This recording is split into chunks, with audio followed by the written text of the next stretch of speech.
Good morning, my dear students. Welcome back to this new video. And I'm here with Eng-II book. Please get ready with the same.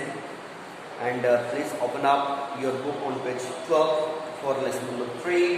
As you can see on the blackboard, formation of adjectives. One video was uploaded yesterday for the same chapter. And today I would like to discuss the one section of the same degrees of adjectives, actually forming the comparative and superlative degrees of adjectives, which is on page 14. I am going to make you know this thing today. Page number 14. Page 14. That is forming the comparative and forming the comparative and superlative degree. Okay.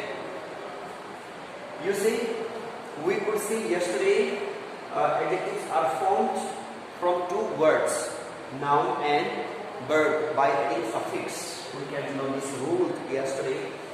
And you see, adjectives can be used in two degrees, namely as comparative and superlative, just to show comparison. Okay, so there are certain rules of making comparative and superlative degree, or writing the word or adjective with correct spelling in comparative and superlative degrees. That is what we should know. So first thing about this is that we have to see the word. If the word has one syllable or two syllables, then we have certain rule, and the word which has more than two syllables, then we will have to use certain rule for that.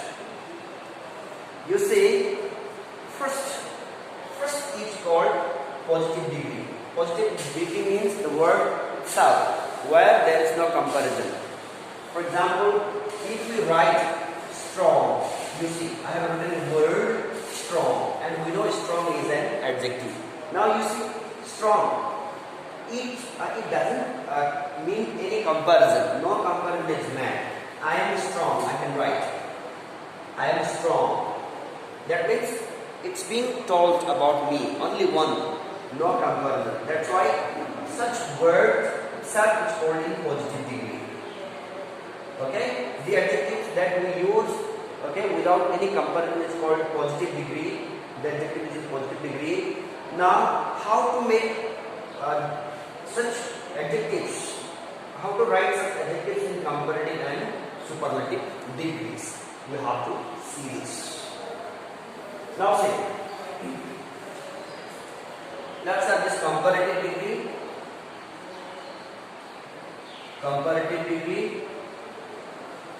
and this is superlative degree.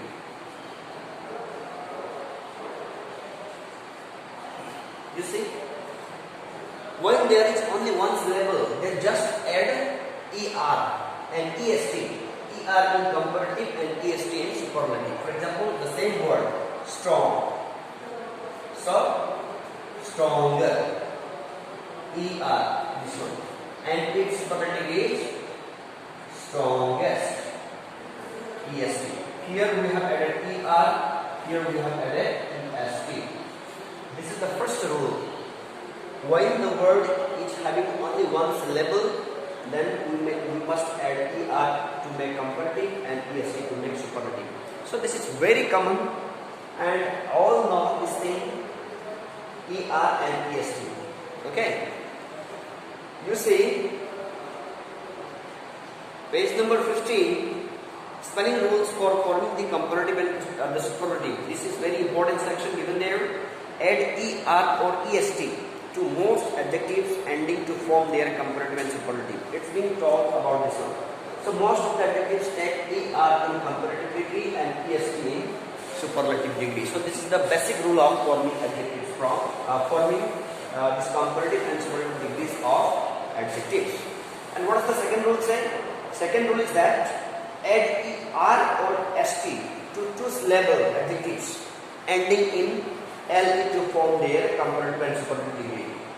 You see, what is it said is that we must add R or ST to two-syllable adjectives ending in LE to form their comparative with superlative. You see, for example, feeble. Feeble. So two-syllable. Syllable means just unit of sound that we after a word. Feeble. Here, feeble. Two syllables. So, in the ending letter of this two-syllable word is LE. If it is so, then we have to add ER in comparative and EST in superlative. Same way. Feeble. Now, in comparative, we need to write this word as feebler. LER. We have added ER, you can see. And feeblest. LEST. Here EST. So this is superlative. That means the strong which has only one syllable and feeble now two syllables. Feeble, strong. Even if there are two syllables in the word, then we have to add ER in comparative and EST in superlative degrees. So that is the matter till now. And another point, if the adjective is only one syllable long and ends in a single vowel plus consonant, double the final consonant before ending ER or EST. That means you see, if adjective has only one syllable, but the combination of the adjective is what? Vowel plus consonant at the end. Then we have to add, we have to double the thing. For example, you see, big, big. Only one syllable, big. But you just see the composition of the word big. That means ending two letters. Vowel, I and consonant. That means it must be this. Vowel plus consonant. Vowel plus consonant. You see. Vowel means which words? As you know. A, E, I, O, U. So these letters are called vowel and rest others are consonant. So I is there. You can see. That is why I is vowel. So G is consonant. In this case, we add ER to make comparative and EST to make superlative. Same way, but the thing is that we must double this last letter. That means B-I-G-G-E-R. And here B-I-G-G, double G-E-S-T. You can see there was only one letter. Now we have written twice. That means we have made double. So this is the rule. Please remember, while the combination of the letter each word each last letters vowel plus consonant, then while making comparative and superlative we must double the last consonant letter. Okay, so this is the rule. Please learn it. In the same way, on page 16 you can see, if the adjective is just one syllable long and ends in E, add R or ST. Now another important thing is that, you see, if the adjective is just a single syllable and the last letter is E, then we have to add R or ST only. For example, you can see here, large, L-A-R-G-E. You see the last letter of this word is E. So in this case, we don't add ER. E is already there, so just add R. Only R, you see. So here, largest. EST. That means E is already there, we have added ST. That means if the adjective has E at the end, then we shouldn't add ER in comparative, but we have to add only R to form comparative and only ST to form superlative degree. So this is another rule. And next rule, if the adjective ends in a consonant plus Y, replace Y with I before ending ER or EST. Okay. Now if the adjective ends in a consonant plus Y, let me show you this thing.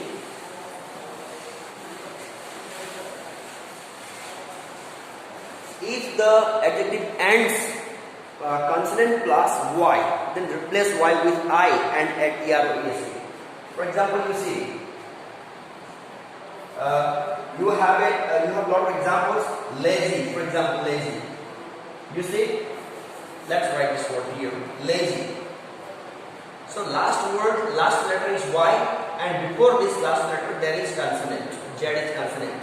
So in this case, we must replace this Y Y with I and we must add ER. That means it becomes lazier. L-A-Z-I-E-R.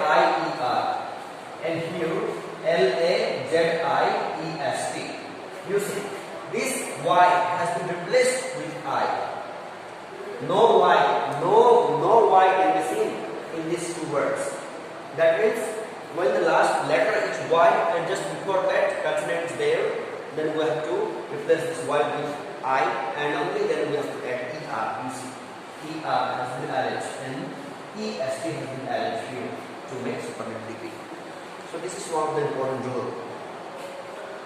And last, not the least, there are some irregular adjectives where we can't make comparative and superlative degree by just changing the spelling or just writing few words, few letters in the spelling. But we have to write totally entire new word. Okay. For example, you see good. It's also an adjective. So it's comparative. It's not gooder, not er or est, but its comparative is better, and its superlative is best. These are irregular adjectives or exceptional adjectives. For example, if you write bad, then not better. It is worse and worse. So these are also very important. We have to remember such words, such adjectives, okay, which are irregular adjectives. So my dear students, this section of the same chapter is on page 15 and 16. So please go through the book also, and the things are given there. So the things what I have explained, I thought this is little tough for you. It may be a problem for you. That's why I have taken this section of the same chapter and have explained. I hope you have understood it, and please read the book. Thank you.